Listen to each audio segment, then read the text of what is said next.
Glory, glory, glory, glory, glory, glory, hallelujah, hallelujah.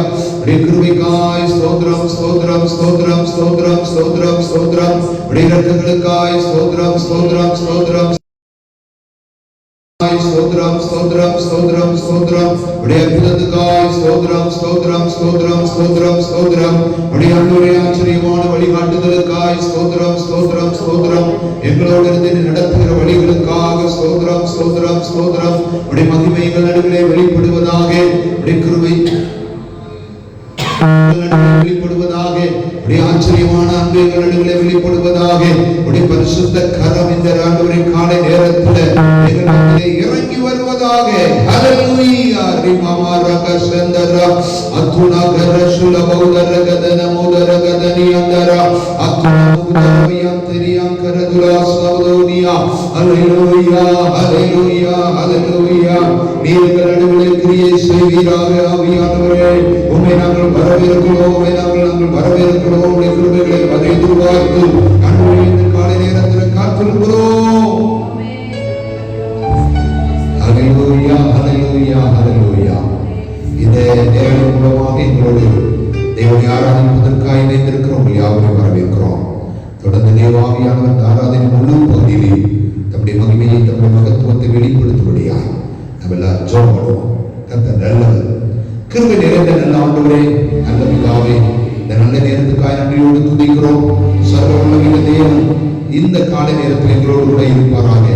பரிசுத்த கரங்களை நடத்த, ஆசீர்வதிக்க, பலப்படுத்த, கருணையினாலும் இரக்கங்களினாலும் நிரப்ப நாங்கள் ஒப்புக் கொடுக்கிறோம். இன்னைக்கு நாங்கள் ஆராதிக்கிறோம். கர்த்தர்களை ஆராதனையில் மகிமை அடைவாராக. எங்கள் ஆராதனையில் கர்த்தர் ஆண்டவரை சந்தோஷப்படுவாராக. கரம் தொடர்ந்து எங்களோடு இருக்கட்டும் சொல்லி எங்கள் யாவரையும் உங்க கைகளில் ஒப்புக் கொடுக்கிறோம். நீரே மகிமைப்படும். இயேசுவின் நாமத்தில் வேண்டுகிறோம் நல்ல பிதாவே. ஆமென், ஆமென், ஆமென். நாம் சில பாடல்களை பாடி ஆண்டவர் நாமத்தை உயர்த்த போகிறோம், மகிமைப்படுத்த போகிறோம். எங்களோடு கூட சேர்ந்து துதித்து பாடிட பாத்திரமே, துங்கவன் இயேசுவின் நாமமே, துதிகளின் மத்தியில் வாசம் செய்யும் துயனை நேயமாய் சோத்தரிப்போமே. அற்புதமே அவர் நடத்துதலே, ஆனந்தமே பரமானந்தமே. இந்த பாடல்கள் சேர்ந்து பாடுவோம். கர்த்தர் நல்லவர். ஹல்லேலூயா.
விளக்கினாரே, ஆபத்தில் நம்மோடு இருந்தாரே, அக்னி ஊடாய் நடக்க நம்முடைய குருவையை அனுப்பி நம்மை நடத்தி வந்தாரே. நன்றி சொல்லுவோம். அவர் உயர்ந்தவர், அவர் பெரியவர், அவர் அற்புதர், அவர் அதிசயர், அவர் மாறாத தெய்வம். உம்மை உயர்த்துகிறோம்.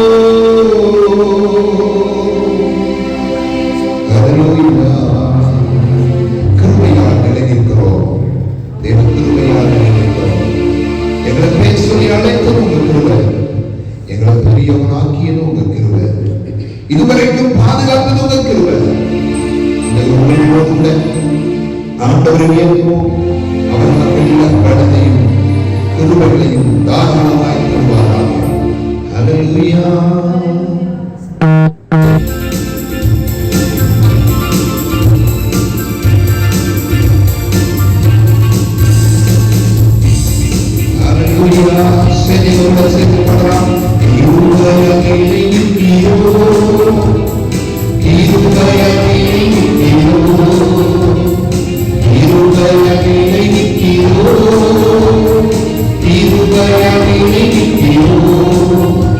You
எத்தனை நெருக்க வந்தாலும் நம்மளை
பிடிகளும் தேசத்திலே மழிந்து கிடக்கிற காலகட்டங்களில் எங்களுடைய கிருபை தாங்கி வருகிறது.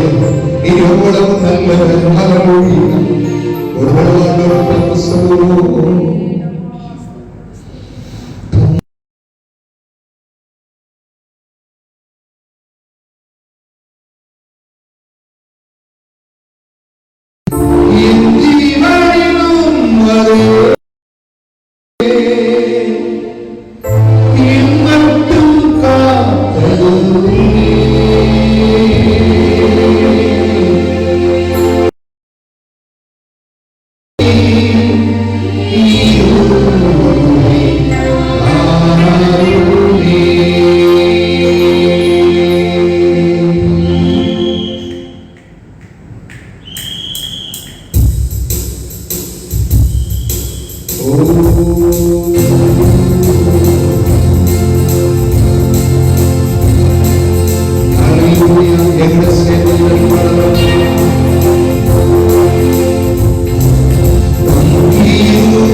இருக்கிற இடத்துல ஆங்காக இருக்கிற தேவனுடைய பிள்ளைகள் 5வது சங்கீதத்தை எடுத்து நாம் ஒருவராக மாறி மாறி வாசிக்க போகிறோம். கர்த்தர் நல்லவர். ஆமென். ஹல்லேலூயா.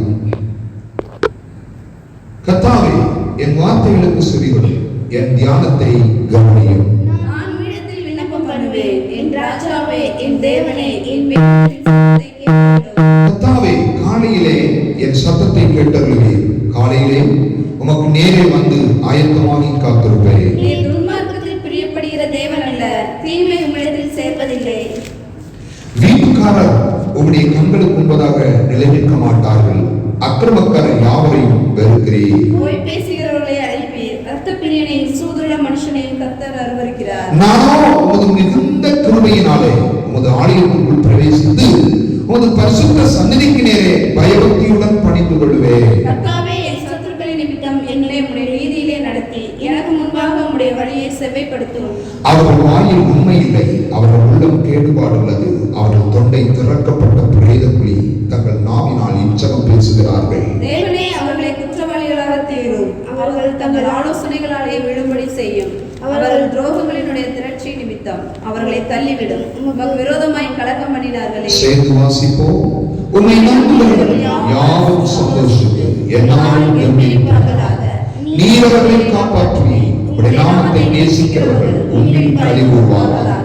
கர்த்தாவே, நீ நீதிமானை ஆசீர்வதித்து காருண்யம் என்னும் கேடகத்தினால் அவனை சூழ்ந்து கொள்ளுவீர். ஹல்லேலூயா, ஹல்லேலூயா. கர்த்தர் இந்த சங்கீதத்தை தந்ததினால் ஹல்லேலூயா, ஹல்லேலூயா, ஹல்லேலூயா, ஹல்லேலூயா. praise the Lord, praise the Lord, praise the Lord.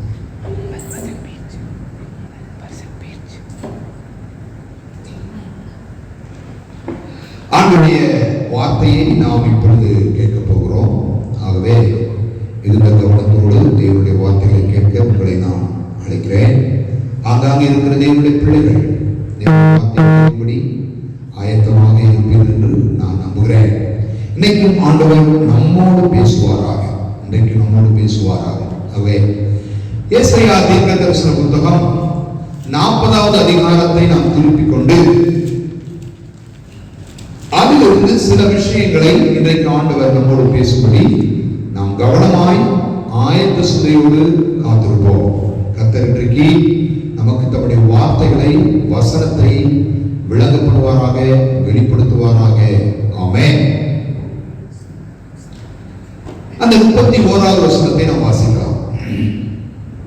கர்த்தருக்கு காத்திருக்கிறவர்களோ, கர்த்தருக்கு காத்திருக்கிறவர்களோ புதுபலன் அடைந்து கழுகுகளைப் போல செட்டைகளை அடித்து எழுப்புவார்கள். அவர்கள் ஓடினாலும் இளைப்படையார்கள், நடந்தாலும் சோர்ந்து போவார்கள். ஆமென். இந்த ஏசாயா தீர்க்கதரிசியினுடைய காலகட்டத்தில் இஸ்ரவேல் ஜனங்கள் சிறையிருப்புக்குட்பட்ட அந்த நாளிலே ஏசாயா தீர்க்கதரிசியினுடைய வார்த்தைகள் வெளிப்படுகிறதை பார்க்கிறோம். இந்த சிறையிருப்பில் இருக்கிற ஜனங்களுக்கு ஒரு விடுதலையை சொல்லும்படி இந்த ஏசாயா தீர்க்கதரிசி தன்னுடைய வார்த்தைகளை சொல்லுகிறார்.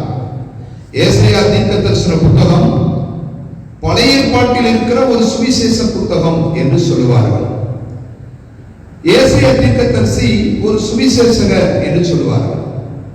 வேதாகமத்திலே ஏசாயா தீர்க்கதரிசன புத்தகம் ஒரு பைபிள், அல்லது சொல்லப்போனா ஒரு குட்டி வேதாகமம் என்றுதான் சொல்லுவார்கள். ஏனென்றால் இதில் 66 அதிகாரங்கள் இருக்கிறது என்கிறதை நாம் புரிந்து கொள்ள வேண்டும்.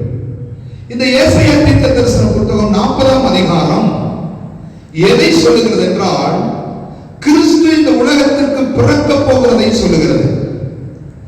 கிறிஸ்து இந்த உலகத்திற்கு வரப்போகிறதை சொல்லுகிறது.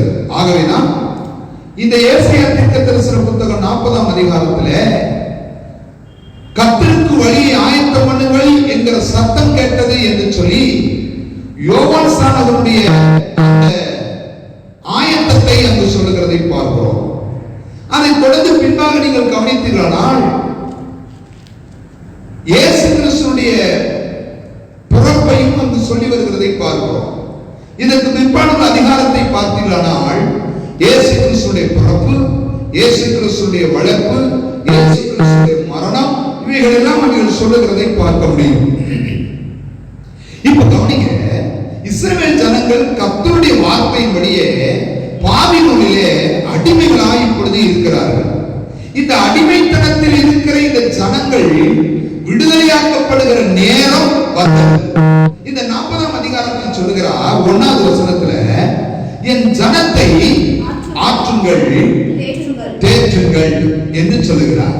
ஏன் என் ஜனத்தை ஆற்றுங்கள் தேற்றுங்கள் என்று சொல்லுகிறார் என்றால், இந்த ஜனம் அந்த பாபிலோனிலே சிறை கைதிகளாய் இருக்கிற இந்த நேரத்திலே எங்களுக்கு ஒரு விடுதலை எப்பொழுது வரும், நாங்கள் எப்பொழுது விடுதலையாக்கப்படுவோம், எங்களுக்கு விடுதலை கிடைக்குமா என்று அவர்கள் எதிர்பார்த்து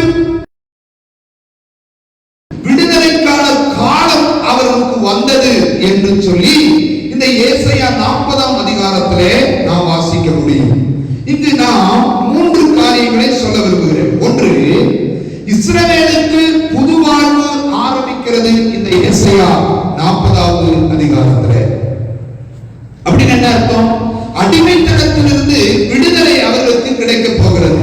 அதனால்தான் 2வது வசனத்துல சொல்லும்போது சொல்வாரு, எருசலேமை பார்த்து அவர்களிடத்தில் பட்சமாய் பேசி சொல்லுங்க, போர் முடிந்தது என்று சொல்ல. இதுவரை இருந்த நெருக்கம், இதுவரை இருந்த அடிமைத்தனம், இதுவரை இருந்த சிறையிருப்பு முடிய போகிறது என்று சொல்லுகிறார். அப்படின்னா இன்னைக்கு உங்களோடு ஆண்டவர் சொல்ல விரும்புகிற ஒரு வார்த்தை என்னவென்றால், இந்த 40ஆம் அதிகாரத்தின் அடிப்படையில ஆண்டவர் உங்களுக்கு ஒரு புது வாழ்வு, ஒரு புதிய ஆரம்பம் இதில் உண்டாயிருக்கிறது என்று சொல்லுகிறார். இங்க நீங்க கவனிச்சு பார்க்கணும், எருசலேமில் ஆண்டவர் சொல்லுகிற வார்த்தை, எருசலேமை பார்த்து சொல்லுங்கள், எருசலேமின் போர் முடிந்தது என்று சொல்லுங்கள். 2வது, எருசலேமுடைய அக்கிரமம் நிவர்த்தியாயிற்று என்று சொல்லுங்கள் என்று சொல்லுகிறார். 3வது, எருசலேமுடைய பாவத்துக்கு தக்கதாய் அது இரட்டிப்பாய் அடைந்து தீர்ந்தது என்று போய் சொல்லுங்கள். அப்படின்னா என்ன சொல்ல வர்றாரு? இனி உனக்கு சிறையிருப்பு இல்லை, இனி உனக்கு அடிமைத்தனம் இல்லை. அப்ப உன் அடிமைத்தனத்தின் வாழ்க்கை முடிவடைய போகிறது, உன் சிறையிருப்பின் வாழ்க்கை முடிவடைய போகிறது. உனக்கு ஒரு வாழ்வின் காலம் ஆரம்பிக்கிறது, உனக்கு ஒரு விடுதலையின் காலம் ஆரம்பிக்கிறது, உனக்கு ஒரு சுகவாழ்வு ஆரம்பிக்கிறது, உனக்கு ஒரு நன்மையின் காலம் ஆரம்பிக்கிறது என்று இந்த 40ஆம் அதிகாரம் சொல்லுகிறதை நாம் கவனிக்க முடியும். ஆனால் இஸ்ரவேல் ஜனங்களை கொஞ்சம் கவனித்து பார்த்தீர்களானால், இந்த 40ஆம் அதிகாரம் 27வது வசனத்துல இந்த இஸ்ரவேல் ஜனங்கள் சொல்லுகிற ஒரு வார்த்தை என்ன தெரியுமா? யாக்கோபே, இஸ்ரவேலே, என் வழி கர்த்தருக்கு மறைவாயிற்று என்றும், என் நியாயம் என் தேவனிடத்தில் எட்டாமல் போயிற்று என்றும் நீ சொல்வானே. அப்படின்னு என்ன சொல்கிறார்கள்? நாங்கள் சிறைகளாய் இருக்கிறோம், நாங்கள் அடிமைத்தனத்தில் இருக்கிறோம், எங்களுடைய உடைமைகளை இழந்து, எங்களுடைய வீட்டை இழந்து, எங்கள் நாட்டை இழந்து, எங்கள் பிள்ளைகளை இழந்து அந்நிய தேசத்துல நாங்கள் அடிமைகளா உட்கார்ந்து இருக்கிறோம் என்று சொல்லி இவர்கள் சொல்லும் போது ஒரு வார்த்தை விட சொல்றாங்க, எங்கள் நியாயம் தேவனிடத்தில் எட்டாமல் போகிறது. அப்புறம் சொல்றாங்க, எங்க வழி கர்த்தருக்கு மறைவாயிற்று, நாங்கள் சிறைப்பட்டு கிடக்கிறோம், நாங்கள் அடிமையாய் கிடக்கிறோம் என்று இவர்கள் புலம்புகிறதை பார்க்கிறோம். கவனிக்கணும், புலம்புகிற ஒரு இடத்தில் உட்கார்ந்து இருக்கிறார்கள். நீங்கள் சங்கீதத்தில் வாசித்தால் கூட தெரியும், பாபிலோன் ஆற்றலுமே எங்கள் கிண்ணறங்களை அலறி இருக்கிற அலறி செடிகள் மேல் எங்கள் கிண்ணறங்களை தூக்கி வைத்து விட்டோம். அங்கு புலம்பல் தான் உண்டாகிறது. அங்க மங்கள பாட்டுகளை எங்களால பாட முடியல, ஆராதிக்க முடியல, புலம்பல் தான் உண்டாகிறது. ஏன் புலம்பல்? நாங்களே கஷ்டத்துக்குள்ள இருக்கிறோம், நாங்களே வியாதி நெருக்கங்கள் இருக்கிறோம், நாங்களே போராட்டத்துக்குள்ள இருக்கிறோம். பின்ன எப்படி நாங்கள் ஆராதிக்க முடியும்? பின்ன எப்படி நாங்கள் சந்தோஷமாய் இருக்க முடியும்? அவர்கள் புலம்பிக் கொண்டே இருந்தார்.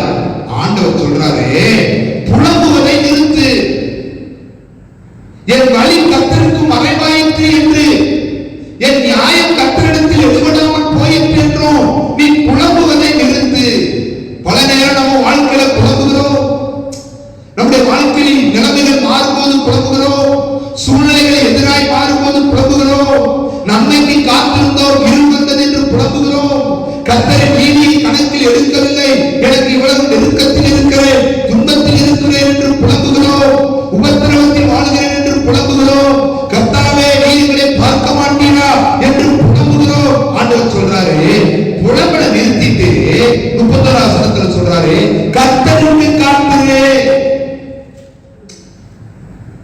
என் வழி கர்த்தருக்கு தெரியலையா அப்படி புலம்பல நிறுத்து.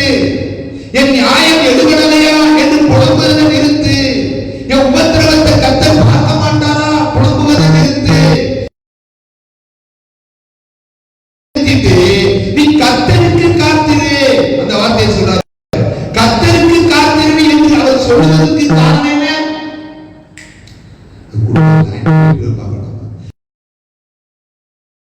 காரணம் என்ன?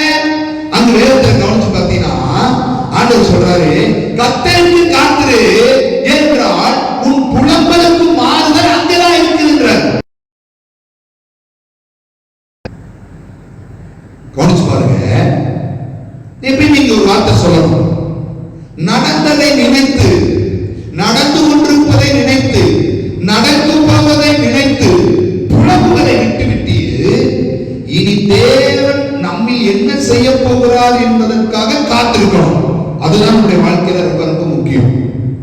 உங்களை இந்த அடிமைத்தன தேசத்திலிருந்து விடுதலையாக்க கர்த்தர் நினைக்கிறார். உங்களுடைய சிறைவாழ்விலிருந்து விடுதலையாக்க நினைக்கிறார். ஆகவே இப்பொழுதுள்ள சூழ்நிலையை கண்டு புலம்புவதை விட்டுவிட்டு கர்த்தருக்கு காத்திருங்கள். ஏன் கர்த்தருக்கு காத்திருக்கணும்? கர்த்தர் யார் அப்படின்னு கேட்டா 12வது வசனம் சொல்லுது, மலைகளை தராசிலே நிற்கிறவர். உங்கள் ஆண்டவர் யார் அப்படின்னு கேட்டா அவர் மலைகளை தராசிலே நிற்கிறவர். 18வது வசனம் சொல்லுது, அவர் போல் தூக்குகிறவர். அவர் யார் அப்படின்னு கேட்டா 22வது வசனம் சொல்லுது, பூமி உருண்டையின் மேல் வீற்றிருக்கிறவர். அவர் யார் என்று கேட்டால் 26வது வசனம் சொல்லுகிறது, நட்சத்திரங்களை பேருக்கு அழைக்கிறவர். அவர் யார் என்று கேட்டால் 28வது வசனம் சொல்லுது, பூமியின் கடையாந்தரங்களை சிருஷ்டித்தவர். அப்ப இந்த தேவனுக்கு முன்பதாக புலம்புவதை விட்டுவிடு. அவர் உன்னை பார்த்துக் கொண்டிருக்கிறார், உன் சூழ்நிலைகளை பார்த்துக் கொண்டிருக்கிறார், உன் நிலைமைகளை பார்த்துக் கொண்டிருக்கிறார். இதற்கான தீர்வையும் அவர் வைத்திருக்கிறார். அதை ஏற்ற நேரத்தில் உன்னை விடுதலையாக்கி உன்னை சமாதான தேசத்துல, உன்னுடைய நாட்டுல உனக்கு கொடுக்க வேண்டிய நன்மைகளை கொடுத்து உன்னை நடத்தும்படி அவருக்கு நீ காத்திருந்தா நிச்சயம் உன்னை இந்த அடிமைத்தனத்திலிருந்தும் சிறையிருப்பிலிருந்தும் இந்த தேவையற்ற வியாதிகள் பலவீனத்திலிருந்தும் விடுதலையாக்கி சீரான இடத்தில் கொண்டு போவார் என்பதை மறக்கக்கூடாது. எப்படி காத்திரு என்று சொல்லுகிறார்? அவர் சொன்னாரு, கழுதை போல காத்திரு. அந்த 31வது வசனத்துல வாசிக்கிறோம் பாருங்க. கர்த்தருக்கு காத்திருக்கிறவர்களோ புதுபலன் அடைந்து கழுகுகளைப் போல சட்டைகளை அடித்து எழும்புவார்கள். கழுகுகளைப் போல சட்டைகளை அடித்து எழும்புவார்.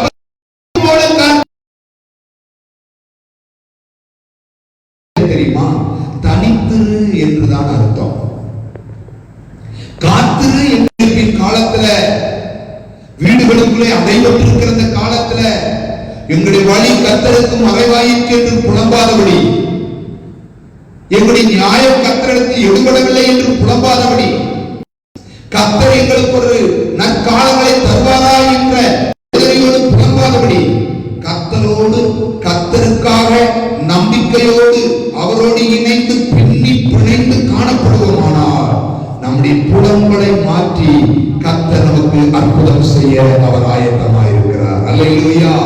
உடைய புலம்பலை மாற்றி அவர் உங்களுக்கு அற்புதங்களை நடத்த அவர் ஆயத்தமாயிருக்கிறார். நான் சொல்ல வர்றதுனா இதுதான், உங்க புலம்பலை நிறுத்தி கர்த்தருக்கு காத்திருங்க.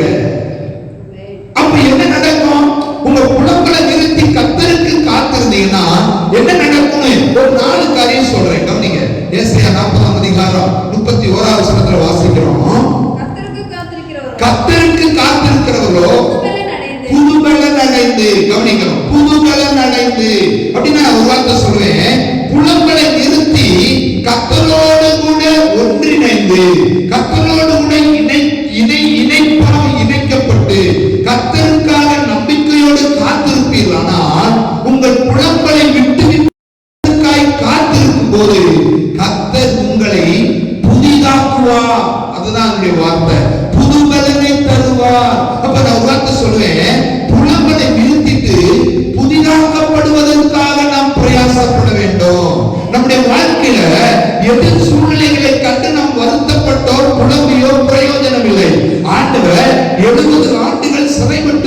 போவதற்கு இஸ்ரவேலை தன்னுடைய எண்ணப்படி தன்னுடைய சித்தப்படி அவரே சிறையிருப்புக்குள்ள அனுப்பினார். இந்த சிறையிருப்பின் காலங்களை கண்ட இஸ்ரவேலர்கள் அழுகவும் புலம்பவும் தவிக்கவும் ஆரம்பித்து கர்த்தரை விட்டுவிட்டார்கள், கர்த்தரோடு நெருங்குவதை விட்டுவிட்டார்கள், கர்த்தருக்கு பிரியமாய் வாழ்வதை விட்டுவிட்டார்கள்.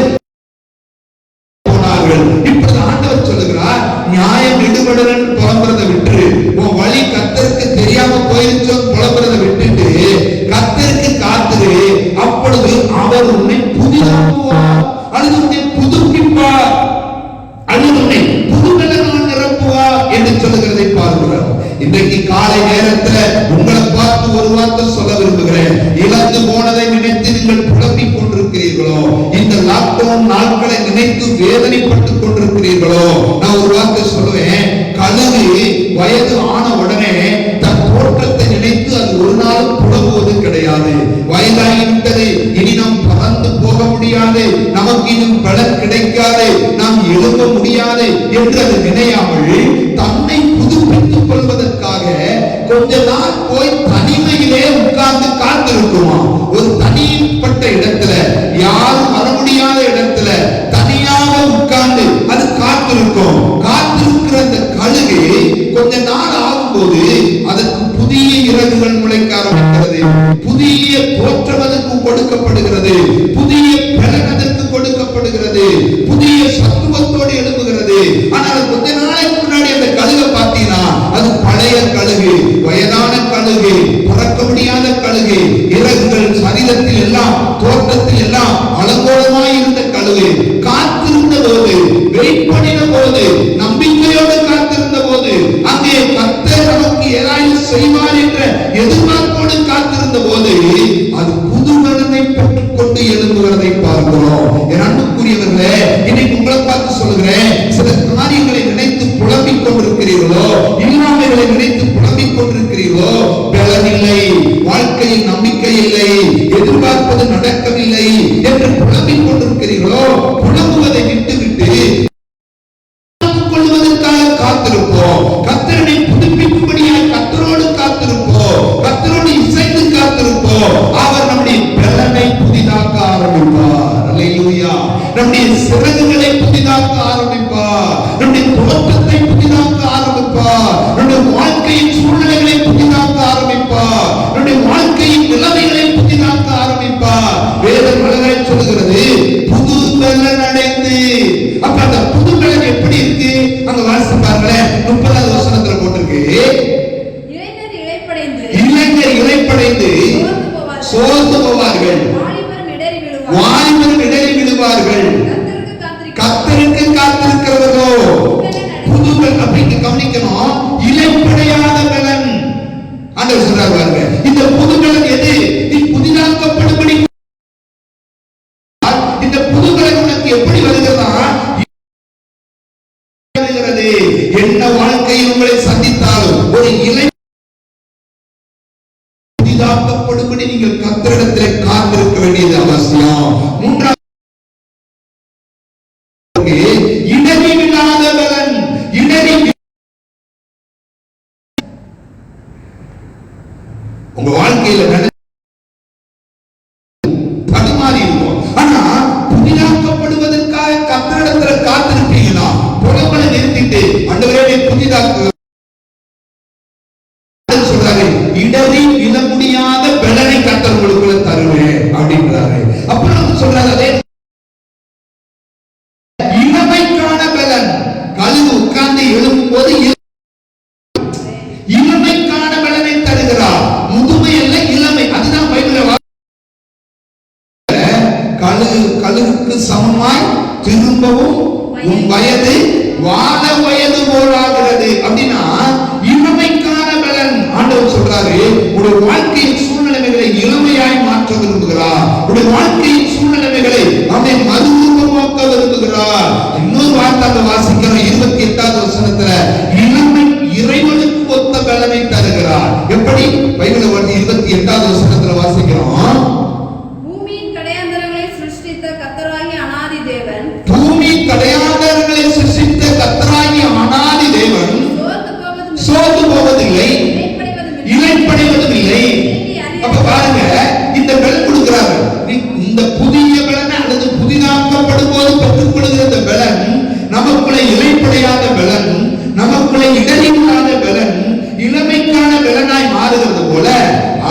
தேவனும் என்ன செய்கிறது இல்லையா, இளைப்படைவதில்லை. அப்ப ஆண்டவர் நமக்கு காத்திருக்கிற நமக்கு கொடுக்கிற பலனை சொல்றாரு, அது இறைவனுக்கு ஒத்த பலன், ஆண்டவருக்கு ஒத்த பலன். அன்புக்குரியவர்களே, வேதத்துல காண்டாமிருகத்துக்கு ஒத்த பலனை கொடுப்பேன்னு சொல்றாரு.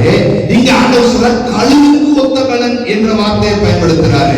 நீங்க நல்லா கவனிக்கணும். கழுவுக்கு ஒத்த பலன் எதை குறிக்கிறது என்றால், தன் இளமையை மறுபடியும் புதிதாக்குவதை குறிக்கிறது. அப்படின்னா தன்னை புதுப்பிக்கிற அனுபவத்தை குறிக்கிறது. என் அன்புக்குரியவர்களே, பழையதை நினைத்து புலம்புவதை விட்டுவிட்டு புதிதாக்கப்படுவதற்கு நேராக உங்களுடைய வாழ்க்கையை கொண்டு போங்க.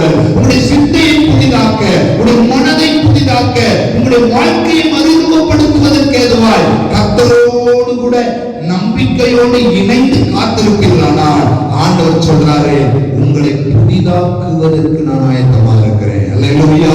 அப்ப ஆண்டவருடைய வார்த்தை பாருங்க, புலம்புவதை விட்டுவிட்டு புதிதாக்கப்படுவதற்காக காத்திருங்கள் என்று சொல்லுகிறார். இரண்டாவது விஷயம் கர்த்தருக்கு காத்திருங்கள் சொல்றது காரணத்தை பாருங்க. இரண்டாவது விஷயம் 40:31 வாசிக்கிறோம். கர்த்தருக்கு காத்திருக்கிறவர்களோ புதுபலன் அடைந்து கழுகுகளைப் போல செட்டைகள் அடித்து. இப்ப பாருங்க, கர்த்தருக்கு காத்திருக்கிறவர்களோ, இங்க யாருக்கு காத்திருக்கணும்? இஸ்ரவேல் ஜனங்களை பார்த்து சொல்றாரு, நீங்கள் இஸ்ரவேலை விட்டு அந்நிய தேசத்திலே அடிமைகளாய் உட்கார்ந்து இருக்கிறீர்கள். உங்களை விடுதலையாக்கவோ, உங்களை தங்கள் சொந்த தேசத்துக்கு அழைத்து கொண்டு வரவோ, உங்களுக்கு ஒரு விடுதலை நாளை அறிவிக்கவோ உங்களிடத்துல யாரும் வரப்போவதில்லை. எந்த மனிதனும் உங்களை விடுதலையாக்க முடியாது. அப்ப அங்க சொல்றாரு, உங்களுக்கு யார் தான் விடுதலையை சொல்ல முடியும், யார் தான் விடுதலையாக்க முடியும்னா கர்த்தர் மட்டும்தான் அப்படின்னு சொல்றாரு. இங்க நீங்க கவனிக்கணும், இஸ்ரவேல் ஜனங்களை ஆரம்பத்திலிருந்து பாத்தீங்கன்னா ஆண்டவர் சொல்வாரு, கர்த்தர் ஒருவரே அவர்களை நடத்தி கொண்டு வந்தார், கர்த்தர் ஒருவரே அவர்களுக்கு ஒத்தாசை பண்ணினார். கர்த்தர் அந்த வார்த்தை பயன்படுத்திட்டே இருப்பாரு. நான் ஒரு தகப்பனை போல, நான் உங்களை கழுகை போல. இந்த கர்த்தர் ஒருவர் வார்த்தை பயன்படுத்துவார். அவன் ஒருவனாய் இருக்கையில் நான் அழைத்தேன். அங்கேயும் கர்த்தர் ஒருவர் தான் நிற்கிறத பார்க்கிறோம். அப்ப இங்க கவனிச்சீங்கன்னா புலம்பலை நிறுத்திட்டு கர்த்தரிடத்துல அல்லது அவரிடத்துல புகலிடமாயிருக்கும். இங்க கர்த்தர் மட்டும்தான், வேற யாரும். எங்களுக்கு ஒரு ராஜா வருவாங்க எதிர்பார்த்து நிற்காத, எங்களை விடுதலையாக்க யார் வருவாங்க எதிர்பார்த்து நிற்காதீங்க, எங்களை காப்பாற்ற யார் வருவாங்க எதிர்பார்க்க வேண்டாம், எங்க நெருக்கத்திலிருந்து விடுதலையாக வருவாங்க எதிர்பார்க்க வேண்டாம். உங்களுடைய புகலிடம், உங்களுடைய அடைக்கலம், நீங்கள் தேட வேண்டியது, நீங்கள் காத்திருக்க வேண்டியது எல்லாம் கர்த்தர் மட்டும்தான். அந்த வாஸ்தவ வாசிக்கிற பாருங்க, கர்த்தருக்கு என்ற வார்த்தை பயன்படுத்துறார். கர்த்தருக்கு காத்திருக்கிறவர்களோ, அப்ப சொல்றாரு, நீ வேற யாரையும் எதிர்பார்த்து காத்திருக்கிறியா? வேற யாராவது வந்து உதவி செய்வாங்க காத்திருக்கிறியா? வீடுகளுக்குள்ள அடைபட்டு கிடக்கிறோமே, எங்களுக்கு வேற யாராவது உதவி செய்வார் என்று மனநிலையோடு காத்திருக்கிறாயா? ஆண்டவர் சொல்றாரு, உனக்கு உதவி என்பது, உனக்கு தேவை என்பது கர்த்தரிடத்திலிருந்து மட்டும்தான் வர முடியும். அவர் சொல்ற பாருங்க, கர்த்தரிடத்தில் மட்டும்தான் வர முடியும். அதனால வாசிக்கிறோம், எனக்கு ஒத்தாசை வருகிற பர்வதங்களுக்கு நேராய் என் கண்களை ஏறெடுக்கிறேன். வானத்தை பூமியை உண்டாக்கிற கர்த்தரிடத்திலிருந்து எனக்கு ஒத்தாசை வரும். எனக்கு உதவினா யாருதான். அப்ப சொல்றாரு, புலம்புறதை நிறுத்து. நீ புலம்பினால யாரும் கேட்க போறதில்லை, நீ கதறினால யாரும் கேட்க போறதில்லை. உன் புலம்பலுக்கு மாறுதல் கர்த்தர் மட்டும்தான், உனக்கு புகலிடம் கர்த்தர் மட்டும்தான். அப்ப புலம்புவதை நிறுத்தி அவரிடத்தில் புகலிடமாக முயற்சிக்கிறோம். அன்புக்குரியவர்களே, இன்னைக்கு நீங்க யாரை புகலிடமாய் கொள்ள விரும்புகிறீர்கள்? யாரிடத்தில் அடைக்கலமாய் இருக்க விரும்புகிறீர்கள்? தாவீது சொல்லும்போது ஒரு வார்த்தை சொல்றாரு, நீரே என் அடைக்கலம். அந்த வார்த்தையுடைய பொருள் என்ன? நீதான் என் புகலிடம், உமக்குள்ள நான் தஞ்ச புகுவேன். கர்த்தருடைய நாமம் பலத்த துருகம், நீதிமான் அதற்குள் ஓடி சுகமாயிருப்பான். அவரிடத்தில் நான் புகலிடமாய் போவேன். நீங்க இருக்கிற இடத்துல இருந்து உங்களை விடுதலை ஆக்கணும்னா கர்த்தரால் மட்டும்தான் விடுதலை ஆக்க முடியும். கர்த்தரால் மட்டுமே உங்களை கொண்டு வர முடியும். கர்த்தர் மட்டுமே உங்களை விடுதலை ஆக்க முடியும். உங்களுடைய சிறையிருப்பிலிருந்து, உங்களுடைய அடிமைத்தனத்திலிருந்து, உங்களுடைய இல்லாமையிலிருந்து, உங்களுடைய கடினமான சூழ்நிலைகளிலிருந்து, கட்டப்பட்ட அனுபவங்களிலிருந்து, உங்களுடைய வேதனையான நிலைகளிலிருந்து, உங்களுடைய வியாதி படுக்கையிலிருந்து, உங்களுடைய துக்க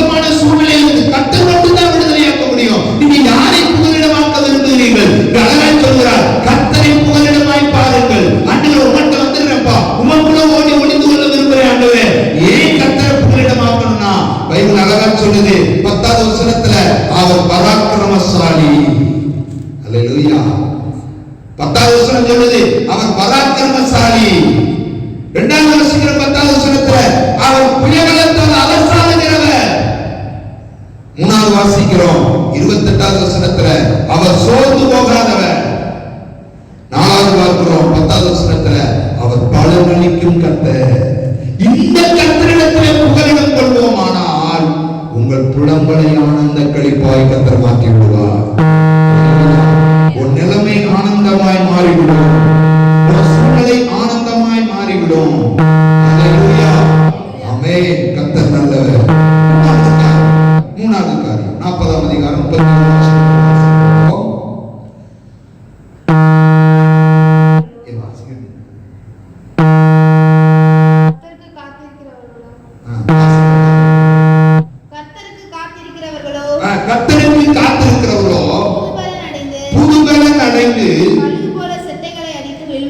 கழுகுகளைப் போல செட்டைகளை அடித்து எழும்புவார்கள். இந்த வார்த்தையை பாருங்க, கழுகுகளைப் போல செட்டைகளை அடித்து எழும்புவார்கள். அப்ப புலம்புவதை நிறுத்தி புலம்பெயர ஆசைப்படணும். அந்த வார்த்தையை கவனிச்சு பாருங்க. புலம்புவதை நிறுத்தி புலம்பெயர ஆசைப்படணும். ஆண்டவர் சொல்றார், கழுகு தன்னுடைய முதிர்ச்சியான காலத்துல அப்படியே தன்னாடி நிற்கிற நேரத்துல அது தன்னை புதுப்பித்துக் கொள்வதற்கு அதற்கு ஒரு ரெனிவல், ஒரு இடம் கட்ட வச்சிருக்கிறார். அது உயர்ந்த இடத்துல உட்கார்ந்து தன்னை எல்லாம் சரியாக்கிட்டு மீண்டும் அந்த கழுகு அங்கிருந்து கீழ் நோக்கி வராம மேல் நோக்கி எழுதுமா, மேல் நோக்கி எழுதும். ஆண்டுடைய பிள்ளைகளே, உங்களை பார்த்து ஒரு வார்த்தை சொல்றேன். நமக்கு புலம்பெயர கர்த்தர் ஒரு இடம் வச்சிருக்கிறார். என்ன இடம்? ஒரு இடத்திலிருந்து வேறொரு இடத்துக்கு போவதுதான் புலம்பெயர்வது. கவனிச்சு பார்த்தா தெரியும். கஷ்டப்படுகிறவர்கள், வேலை இல்லாதவர்கள் தான் சொந்த இருக்கிற வீட்டை ஊரை விட்டு இன்னொரு இடத்துக்கு போவாங்க. ஏன் போகிறாங்கன்னா அவங்க புலம்பெயர்ந்து வேலை செய்து தங்களுக்கு பிழைப்பை உண்டாக்கி கொள்ள போகிறார்கள். ஆனா ஆண்டவர் சொல்றாரு, எப்பா இருக்கிற இடத்துல உட்கார்ந்துகிட்டு நீ புலம்பிக்கிட்டு வேதனையோடு இருக்கிறத விட்டுட்டு புலம்பெயர்வதற்கு நீ ஆயத்தப்படு அப்படின்றார். அப்படின்னு என்ன அர்த்தம் தெரியுமா? உன் கீழ் நிலையிலிருந்து மேலான நிலைக்கு உயர்வதற்கு ஆயத்தப்படு அப்படின்னு சொல்றாரு. நீ உன் கீழான நிலைமையை விட்டுட்டு உன்னதமான நிலைமைக்கு ஆயத்தப்படு அப்படின்னு சொல்றாரு. ஆண்டோட வார்த்தை நம்மளுக்கு சொல்றேன், பூமிக்குரியவைகளை அல்ல மேலானவைகளையே தேடுங்கள் என்று சொன்ன ஆண்டவர். பூமிக்குரியவைகளை அல்ல மேலானவைகளையே பாருங்கள் என்று சொன்ன ஆண்டவர். இந்த ஒரு வார்த்தை வாசிக்கிறோம். பாபிலோன் என்னும் அடிமைத்தனத்தில் இருந்து கர்த்தர் உங்களை விடுதலையாக்கி எருசலேம் என்னும் விடுதலையின் தேசத்துக்குள்ள கொண்டு போக விரும்புகிறார். பாபிலோன் உங்களுக்கு இல்லாத இடம், பாபிலோனுக்கு கண்ணீரின் இடம், பாபிலோனுக்கு அடிமைத்தனத்தின் இடம், பாபிலோனுக்கு வேதனையின் இடம், பாபிலோன் உங்களுக்கு சங்கடத்தை துயரத்தை உண்டாக்குகிற இடம். ஆனா கர்த்தர் சொல்கிறார், எருசலேம் உங்களுக்கு விடுதலையின் இடம். புலம்பெயர ஆசைப்படுங்கள், புலம்பெயர விரும்புங்கள் அப்படின்னு கர்த்தர் சொல்றாரு. உங்களை ஒரு அடுத்த லெவலுக்கு, அடுத்த நிலைமைக்கு கர்த்தர் உங்களை கொண்டு போக விரும்புகிறார். அந்த வயத்துல வாசிக்கிறோம், கழுகுகளை போல செட்டைகளை அடித்து அப்படின்னு என்ன சொல்றாரு? உங்களை அடுத்த நிலைமைக்கு கொண்டு போக விரும்புகிறார். கழுகு கீழ்நிலைக்கு அல்ல உயர் நிலைமைக்கு பறக்கும். கழுகு புது சிறகும் புது ஒரு மேனியை பெற்றுக்கிட்ட பிற்பாடு கிட்டத்தட்ட பூமிக்கும் அதற்கும் 10,000 அடி உயரம் இருக்கத்தக்க அளவுக்கு பறக்குமா. அப்படின்னு அந்த காலையில் ஆண்டவர் என்ன சொல்றாரு? ஒரு உயர்ந்த ஒரு உன்னதமான அனுபவங்கள்ல கர்த்தர்களை கொண்டு போய் விட விரும்புகிறார். எத்தனை பேர் விரும்புகிறீங்க?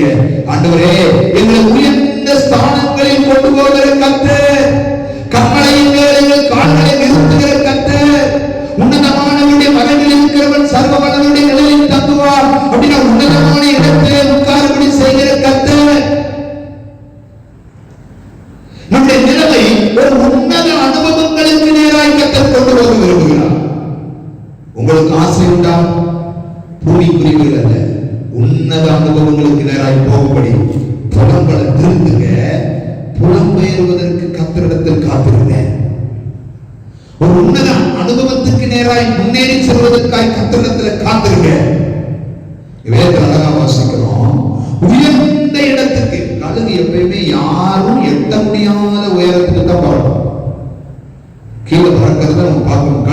பறக்கிறத நம்ம பார்க்கவே முடியாது. உயர்ந்த இடத்துல பறக்கும், யாருக்கு எட்ட முடியாத உயரம். அப்படின்னு ஆண்டவர் என்ன சொல்றாரு, புடவலை நிறுத்து, நான் உன்னை யாரும் தொட முடியாத உயரத்துல கொண்டு போக விரும்புறேன். யாரும் பிடிக்க முடியாத, எட்ட முடியாத உயரத்துல. இன்னைக்கு காலையில ஒரு வார்த்தை உங்களை பார்த்து ஆவியானவர் சொல்ல விரும்புகிறது அதுதான். யாரும் தொட முடியாத உயரமான அனுபவத்துல கர்த்தர்களை கொண்டு போவாராக. ஒரு உன்னதமான அனுபவத்துல கொண்டு போவாராக. உங்க வீட்டிலே யாரும் உயர்ந்த ஸ்தானங்களில் வர முடியாத அந்த ஸ்தானத்துக்கு கர்த்தர்களை கொண்டு போவாராக. உங்களை சுற்றி இருக்கிற மனிதர்கள் கொள்வதாக ஆண்டவர் உங்களை உயர்ந்த ஸ்தானங்கள்ல கொண்டு போய் நிறுத்துவாராக. உன்னத அனுபவங்கள்ல கொண்டு போய் நிறுத்துவாராக. அப்படி நிறுத்தும்படி இன்றைக்கு நீங்கள் புலம்புகிற புலம்பலை நிறுத்துங்கள். கர்த்தரனை பார்க்கவில்லை, கர்த்தரனை காணவில்லை, கர்த்தரனை கண்ணீரை பார்க்கவில்லை, என் வேதனைகளை பார்க்கவில்லை என்பதை புலம்புகிறதை விட்டுவிடுங்கள். கர்த்தர் உங்களை விடுதலையாக்கும்படி, உங்களுக்கு ஒன்றை செய்யும்படி கர்த்தர் தன்னை காலத்திட்டத்தில் ஒரு நியமத்தை வைத்திருக்கிறார். அந்த நியமத்துக்காய் காத்திருப்பீர்களானால் ஆண்டவர் சொல்கிறார், கீழான நிலைமைக்கு அல்ல, உன்னதமான நிலைமைக்கு கர்த்தர் உங்களை கொண்டு வருவார். வேதம் அழகாய் சொல்லுகிறது, சிறைப்பட்டவர்களை சிறையாக்கி உன்னதத்திற்கு கூட்டிக் கொண்டு போனார், அழைத்துக் கொண்டு போனார் என்று சங்கீதத்தில் வாசிக்கிறது போல, எபேசியரில் வாசிக்கிறது போல நம்முடைய வாழ்க்கையும் உன்னதமான அனுபவங்களுக்கு நேராய் கொண்டு போக விரும்புகிறார். நீங்கள் உன்னதத்திலே நடக்கிறவர்களாய், கர்த்தரோடு கூட வாழுகிறவர்களாய், கர்த்தரோடு கூட இருக்கிறவர்களாய், கர்த்தரோடு கூட நடக்கிறவர்களாய், மேலான அனுபவங்களை பெற்றவர்களாய் மாறவே கர்த்தர் விரும்புகிறார். ஆகவே அன்புக்குரியவர்களே, உங்களுடைய வாழ்க்கையில் இருக்கக்கூடிய தேவையற்ற புலம்பல்களை நிறுத்தி விடுவோம். கர்த்தர் நம்மை ஆசீர்வதிப்பார். அல்லேலூயா. 4வது காரியம், 40ஆம் அதிகாரம் 28வது வசனம். பூமியின் கடையாந்தரங்களை சிருஷ்டித்த கர்த்தராகிய அநாதி தேவன், பூமியின் கடையாந்தரங்களை சிருஷ்டித்த கர்த்தராகிய அநாதி தேவன் சோர்ந்து போவதும் இல்லை, இளைப்படைவதும் இல்லை. இதை நீ அறியாயோ, இதை நீ கேட்டதில்லையோ, அவர் புத்தி ஆராய்ந்து முடியாதது. இப்ப ஆண்டவர் சொல்றாரு, இப்ப புலம்புறதை நிறுத்து, என் வழி கர்த்தருக்கு மரமாயிட்டு புலம்புறதை நிறுத்து, நிறுத்தி கர்த்தர் சொல்றதை கேளு. கர்த்தர் சொல்றதை கேளு. இந்த கர்த்தர் சொல்றதை கேளுன்னு என்ன அர்த்தம்? அவரிடத்துல புத்தி கேளுங்கிறார். அவர் சொல்றதை புத்தியை கேள். அல்ல, அவருடைய புத்தி ஆராய்ந்து முடியாது. அவர் புத்தியை பார், அவர் ஞானத்தை பார், அவருடைய அறிவை பார். அதை நீ கேளு. கேட்டால் அவருக்கு தெரியும் அவர் யார் என்று, அவர் உனக்காய் என்ன செய்வதற்கு காத்திருக்கிறார் என்று, அவர் உனக்காய் என்ன திட்டங்களை வகுத்திருக்கிறார் என்று, அவர் உனக்காய் என்ன வைத்திருக்கிறார் என்று அப்பதான் உனக்கு தெரியும். அதான் சொல்ற, நீ கேட்டதில்லையோ, உங்க வாழ்க்கையில் ஆண்டவர் என்ன செய்ய போகிறார் என்பதை நீங்கள் கேட்டதில்லையோ, கொஞ்சம் உட்கார்ந்து ஆண்டவருடைய புத்தியை கேளுங்கள். புலம்புவதை விட்டு புத்தி கேளுங்கள். தடுமாறுவதை விட்டுவிட்டு, தள்ளாடுவதை விட்டுவிட்டு ஆண்டவருடைய சமூகத்தில் நிலையாய் உட்கார்ந்து அவர் என்ன சொல்லுகிறார் என்று கேளுங்கள். அப்படி கேட்கும் போது ஆண்டவர் உங்களை குறித்து என்ன வைத்திருக்கிறாரோ அதை சொல்லுவார். ஏன்? அவர் ஆராய்ந்து முடியாதவர். உங்களை குறித்து ஒரு திட்டம் வைத்திருக்கிறார், அது மனிதனால் ஆராய்ந்து முடியாதவர். உங்களை குறித்து ஆண்டவர் ஒரு நோக்கம் வைத்திருக்கிறார், அது மனித மூளைக்கு புத்திக்கு எட்டாதது, மனித சிந்தைக்கு எட்டாதது, மனிதனுடைய கணிப்புகளுக்கு எட்டாதது, மனிதனுடைய அறிவுக்கு எட்டாதது. நீ அவர் புத்தியை அறிந்ததில்லையா அப்படின்ற பல நேரம் நம்ம நினைக்கிறதா என்னன்னு தெரியலையே, நம்ம வாழ்க்கை தான் எப்படி இருக்குன்னு தெரியலையே. நான் சொன்னேன், நம்ம வாழ்க்கையை நாம் திட்டமிட்டதை விட, நம்முடைய ஜீவியத்தை நாம் பிளான் பண்ணி நடத்துவதை விட, கர்த்தர் என்ன திட்டம் வைத்திருக்கிறாரோ அதற்கு காத்திருந்தால் அவருடைய திட்டம், அவருடைய பிளான் எல்லாம் உயர்ந்ததான் இருக்குமே வழிய ஒரு நாளும் தாழ்ந்த நிலையில் இருக்காது. உங்களை குறித்து இஸ்ரவேலே, தேவனுடைய பிள்ளைகளே, கர்த்தரை அறிந்தவர்களே, விசுவாசிகளே, ஆண்டவரை ஏற்றுக்கொண்ட கர்த்தருடைய மக்களே, உங்களை பார்த்து ஒரு வார்த்தை சொல்லுகிறேன். இன்றைக்கு நீங்கள் புலம்பிக் கொண்டிருக்கிறீர்களோ, உங்களுடைய நிலைமை குறித்து தடுமாறிக் கொண்டிருக்கிறீர்களோ, எப்படி இருக்க போகிறோம் என்று சொல்லி வேதனையோடு உட்கார்ந்து இருக்கிறீர்களோ, கர்த்தர் உங்களை குறித்து வைத்திருக்கிற திட்டத்தையும், கர்த்தர் உங்களை குறித்து வைத்திருக்கிற தீர்மானத்தையும், கர்த்தர் வகுத்து வைத்திருக்கிற நன்மையின் வழிகளையும், கர்த்தர் வகுத்து வைத்திருக்கிற ஆசீர்வாதத்தின் வழிகளையும், கர்த்தர் வகுத்து வைத்திருக்கிற மேன்மையான ஆசீர்வாதங்களையும் கேட்கும்படி கொஞ்சம் உட்கார்ந்து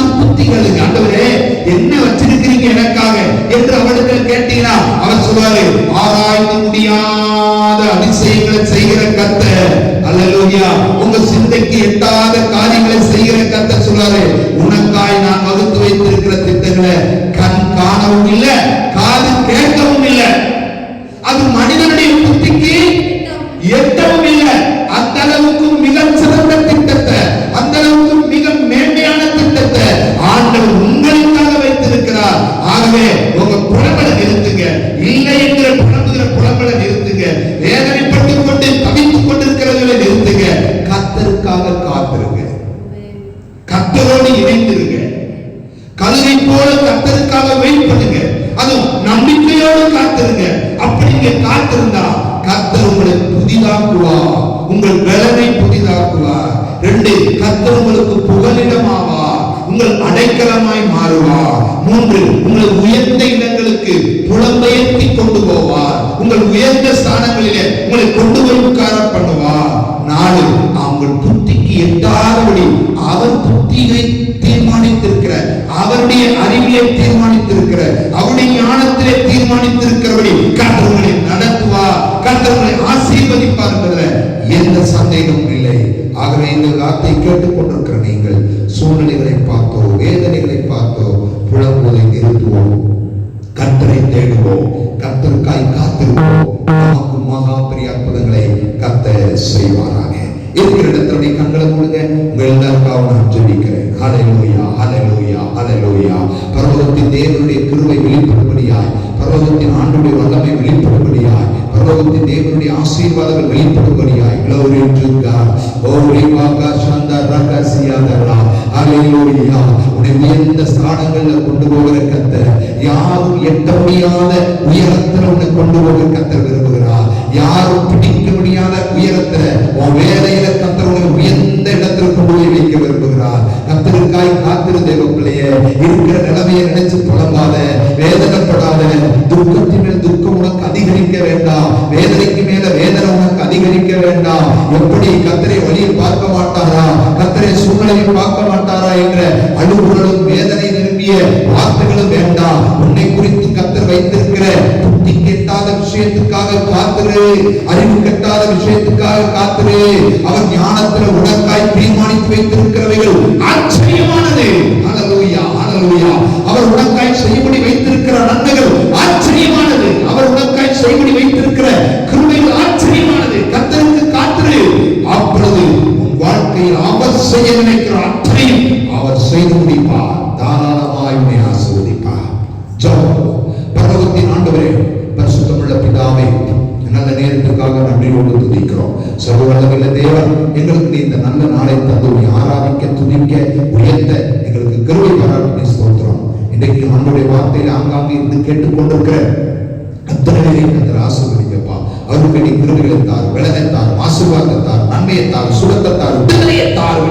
உங்க கைகளை அவர்களை ஒப்புக் கொடுக்கிறோம். சமாதானத்தின் தேவன் அவர்களோடு இருக்கிறாங்க. இன்றைக்கும் தொடர்ந்து காத்துக்கொள்ளும். இந்த கொரோனா தொற்று ஜனங்களுக்குள் பரவாதபடி அதை கட்டுப்படுத்தி கொள்கிறாங்க.